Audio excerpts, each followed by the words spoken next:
Hello, everybody, and welcome to Forever Sport. And this is the start of probably the biggest week for the Springboks of the year. Given how the year has transpired, given how right now the Springboks are now being basically completely accepted and acknowledged as the best team in World Rugby right now. But if there's one team that we haven't beaten this week, which we've obviously struggled in the last 10, 15 years, actually become quite a bogey team, it is Ireland, and the one team that Rassie has not beaten inside their own country. We have not won against Ireland in Ireland since Rassie and Jacques Noble came back into the fore, and we've not won for over a decade in Dublin. So it is a huge week for the Boks. First of all, a win this weekend would mean there's no doubt that the Springboks are currently the leading side in the world.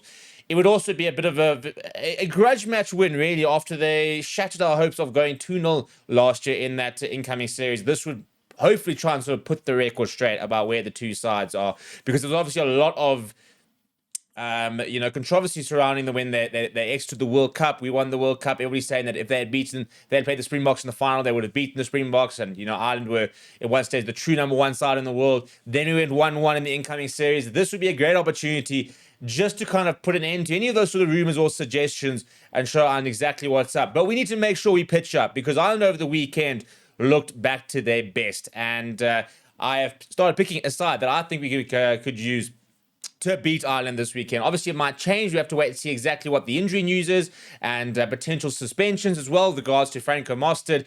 But I'm going to have a bit of a look at the team that I think that we're looking at right now. And I want to know what yours are. And I want you to make sure that you get your picks in on mypicks.app right now. Go and register on the site. Go and get your predictions in for what Rassie is going to pick, and make sure that you get them in before Thursday. Right, so this is the team I submitted on mypicks.app. You can go do it. Send me your team as well. You can actually, it generates this image for you, and you can share the team with your mates, as well as myself, and I will actually feature it on our show on Thursday when we do the team prediction show, as well as the starting lineup announcement. So in terms of what I've gone with in the front row, Boonventer to start once again. I think Gerard will continue to be used off the bench, probably for 60 minutes from what we've seen. Boonventer has been hooked twice in 2 weeks quite early. The second week, yeah, I think it was a bit harsh, to be honest. I think actually both ones were a bit harsh.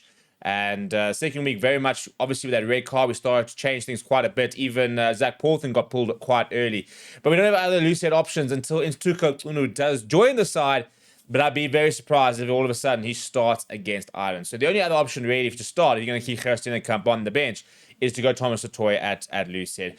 You got Malcolm Marx with me as starts number 2. I think that's pretty straightforward. Thomas du Toit in the number 3 jersey. I think Eben Etzebeth will come back. I was impressed with Jean Klein, but I'd be surprised if they do keep him in the starting lineup. I've actually got him potentially on a bench if we were to keep him this week. And then I've got Ruan here in the number 5 jersey. You've got no other 5s, really. Loet Diaga suspended. Franco Mostert expected to be suspended.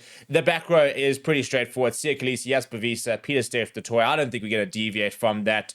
You have got to give this halfback pairing license this weekend. They have played so well together, have Sasha and Kobus Reinach, and you've got to reward that kind of form. You've got to give them the go. Maybe, might be tempted to go the Andre Pollard, for example, the experience, but I think we've been winning with this side, and I think we need to back the fact that that these guys have been doing the job. Sasha is playing with so much confidence at the moment. I think that he's got the better of a Sam Prendergast or a Jack Crowley if they go head-to-head this weekend, and I think you got to just kind of give that confidence a go. The centre pair is interesting for me. I think that Kane Moody might be preferred because of the high ball threat. We've obviously used our kicking game very, very well, and for that reason, I think Ethan Hooker could also potentially feature. But I think that Kane Moody could be a bit of a point of difference. It pains me to say it, to go, not to leave out a JC Creel who's done so much. But that could be something a little bit unexpected from an Irish point of view. I don't think they've ever played against Kane Moody. I don't think Kane Moody has ever played against Ireland at outside centre. So that could be something, a little bit of a party trick, really. I think Damien Delinde comes back, because I think that we keep Andre Estes on the bench for potential red cards, 6-2 split, 7-1 splits, and the likes of that. And I think we probably go to our tried and tested Kirk Lyons, Damien Williams, Cheslin Colby, back 3. You could go Ethan Hooker in the number 11 jersey and, bring that aerial threat. If there's any injuries, I wouldn't have any issue with starting with Edwin van der Merwe, but I don't think we'll see it.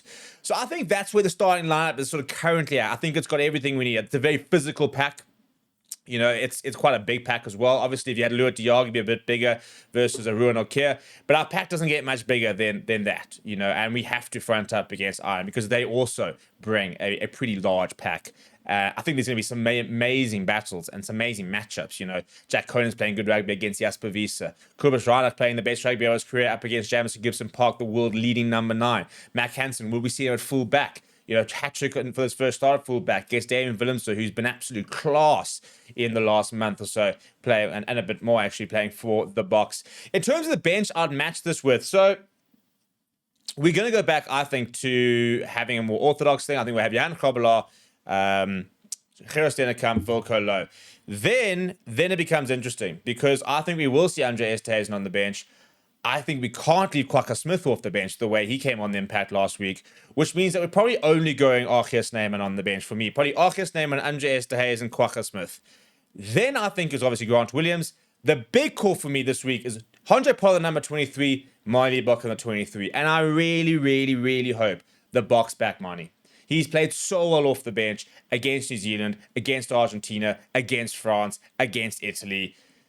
Keep backing him. You know, it's a huge game, and you can understand if they maybe go with Handré Pollard, they go with the experience, they want the goal kicking option. But I just think we are such a good side when Marnie comes off that bench with Grant Williams. And if we're chasing a game, or even if you want to see off a game, they just bring a spark that nobody else really is doing it at the moment. So I really hope that they do go with that and they do give Marnie the backing. But I wouldn't be overly surprised if they go back to Handré Pollard in this situation. He put on a really good game management masterclass. I thought him and Morne van den Berg managed the game very well over the weekend. Morne van den Berg's come under a little bit of criticism, but I think that you've got to understand situations. You've got to understand we are a man down. We're trying to manage a game where our pack's not getting front football, and we slow things down. And I think the criticism to say that we got to speed things up is short-sighted because we didn't want to speed things up against Italy. We very much wanted to slow things down. So that also might sort of lean towards maybe having a Handré Pollard if we want to maybe slow things down against Ireland. If you want to try and play the kind of brand of rugby we have been playing, you've got to back Amani and Grant off the bench. So that for me is going to be the big calls. I think in this side, the big call is your 13, your number 11, and your bench. I think that everything else is pretty locked in, to be honest. At least where I'm sitting at. Obviously, we'll get a bit more information from the coach today. We are going to get a press conference today. We're also going to get players tomorrow, and we'll know kind of by the players who front the media, kind of who's going to be involved. So this is where I'm at. What do you think? Let me know down in the comments below. Smash a like on the video. Subscribe to the channel as well. Thank you very much for watching. My name is Steve. I'll chat to you soon.